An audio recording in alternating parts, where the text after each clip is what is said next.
The Flayed Hand, a book by Guy de Maupassant.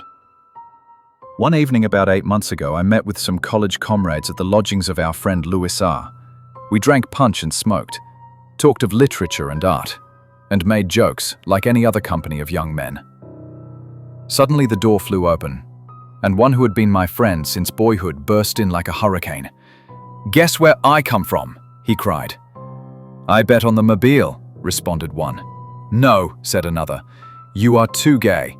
You come from borrowing money, from burying a rich uncle, or from pawning your watch." "You are getting sober," cried a third. "And, as you scented the punch in Louis's room, you came up here to get drunk again." "You are all wrong," he replied. "I come from Pierre in Normandy, where I have spent 8 days, and whence I have brought one of my friends, a great criminal, whom I asked permission to present to you." With these words he drew from his pocket a long black hand, from which the skin had been stripped. It had been severed at the wrist. Its dry and shriveled shape, and the narrow, yellowed nails still clinging to the fingers, made it frightful to look upon. The muscles, which showed that its first owner had been possessed of great strength, were bound in place by a strip of parchment-like skin. "Just fancy," said my friend. "The other day they sold the effects of an old sorcerer, recently deceased, well known in all the country. Every Saturday night he used to go to witch gatherings on a broomstick. He practiced the white magic and the black, gave blue milk to the cows, and made them wear tails like that of the companion of St. Anthony. The old scoundrel always had a deep affection for this hand, which, he said, was that of a celebrated criminal, executed in 1736 for having thrown his lawful wife head first into a well, for which I do not blame him, and then hanging in the belfry the priest who had married him. After this double exploit he went away, and during his subsequent career, which was brief but exciting, he robbed 12 travelers, smoked a score of monks in their monastery, and made a seraglio of a convent.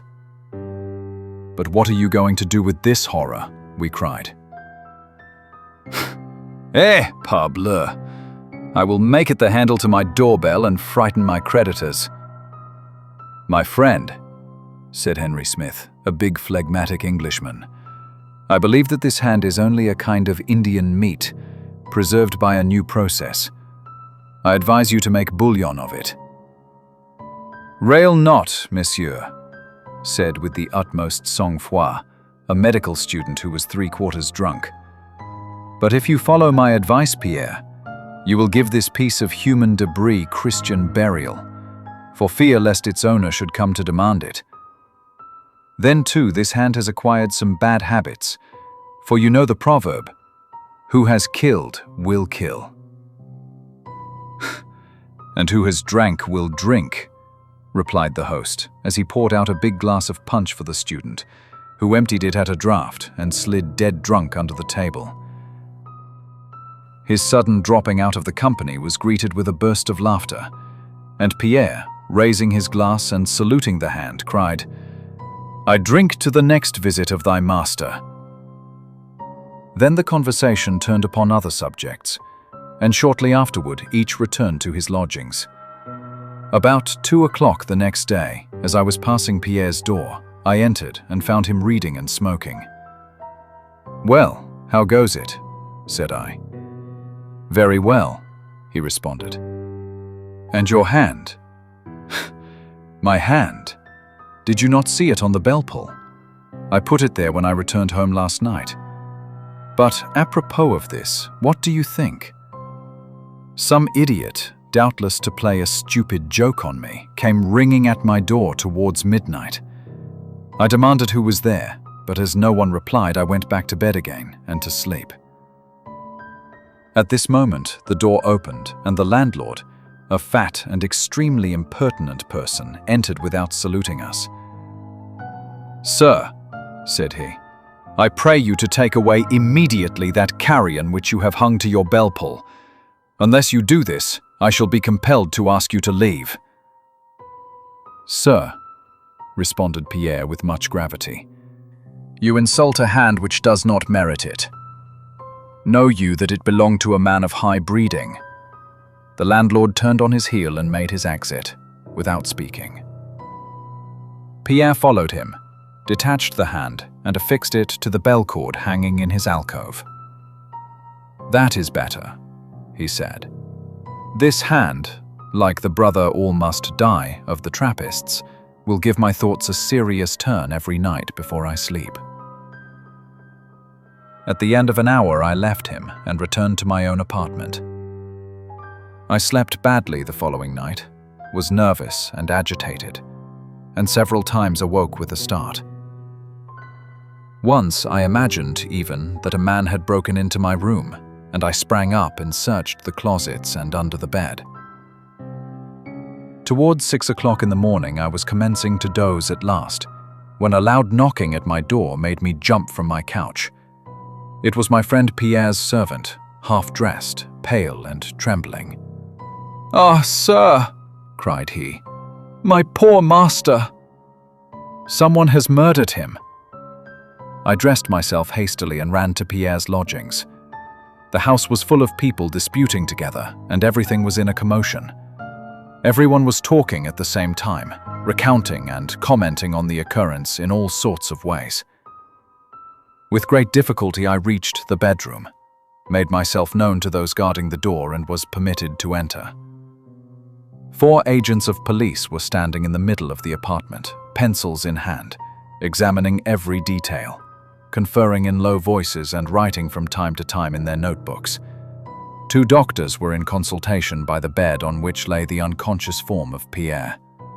He was not dead, but his face was fixed in an expression of the most awful terror. His eyes were open their widest, and the dilated pupils seemed to regard fixedly, with unspeakable horror, something unknown and frightful.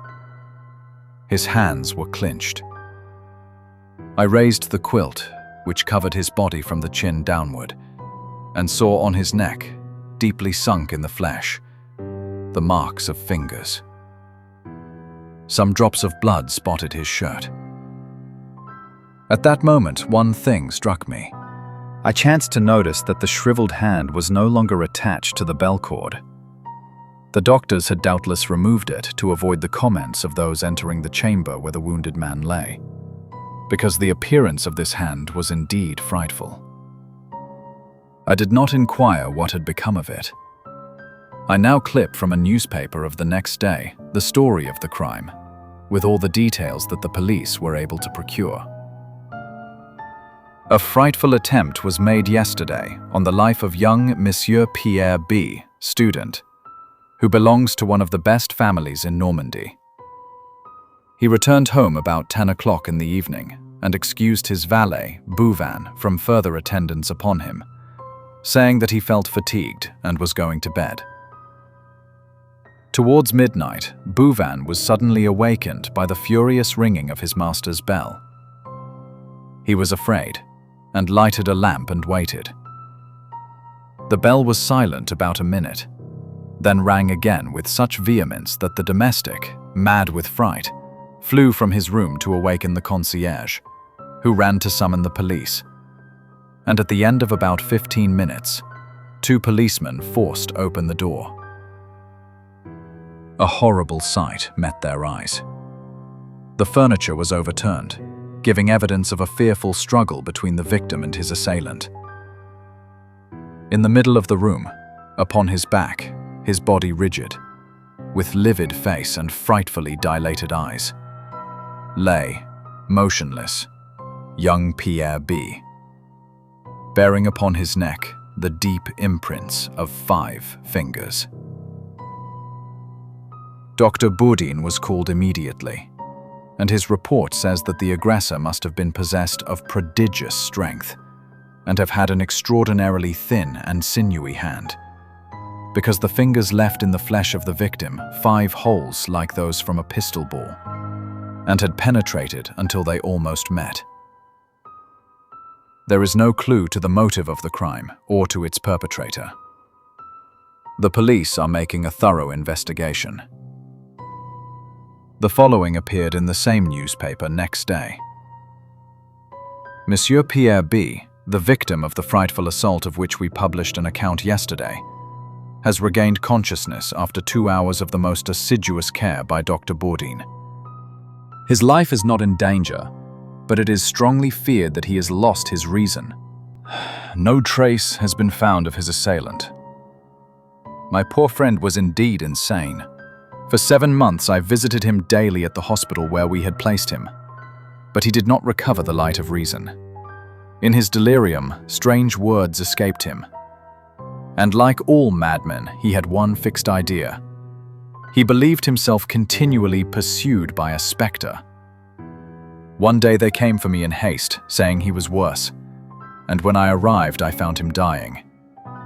For 2 hours he remained very calm. Then, suddenly, rising from his bed in spite of our efforts, he cried, waving his arms as if a prey to the most awful terror. "Take it away! Take it away! It strangles me! Help! Help!" Twice he made the circuit of the room, uttering horrible screams, then fell face downward, dead.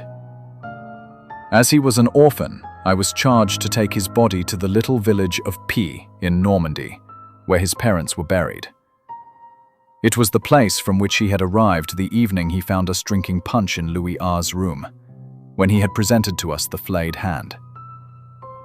His body was enclosed in a leaden coffin, and 4 days afterwards I walked sadly beside the old curé, who had given him his first lessons, to the little cemetery where they dug his grave. It was a beautiful day, and sunshine from a cloudless sky flooded the earth. Birds sang from the blackberry bushes where many a time when we were children we had stolen to eat the fruit. Again I saw Pierre and myself creeping along behind the hedge and slipping through the gap that we knew so well, down at the end of the little plot where they bury the poor. Again we would return to the house with cheeks and lips black with the juice of the berries we had eaten. I looked at the bushes. They were covered with fruit. Mechanically I picked some and bore it to my mouth. The curé had opened his breviary and was muttering his prayers in a low voice. I heard at the end of the walk the spades of the gravediggers who were opening the tomb. Suddenly they called out. The curé closed his book, and we went to see what they wished of us. They had found a coffin. In digging, a stroke of the pickaxe had started the cover, and we perceived within a skeleton of unusual stature lying on its back, its hollow eyes seeming yet to menace and defy us. I was troubled, I know not why, and almost afraid. "Hold!" cried one of the men. "Look there! One of the rascal's hands has been severed at the wrist. Ah, here it is!" And he picked up from beside the body a huge, withered hand and held it out to us. "See?" cried the other. "See how he glares at you, as if he would spring at your throat to make you give him back his hand." "Go," said the cure. "Leave the dead in peace and close the coffin. We will make poor Pierre's grave elsewhere." The next day all was finished, and I returned to Paris, after having left 50 francs with the old cure for masses to be said for the repose of the soul of him whose sepulchre we had troubled.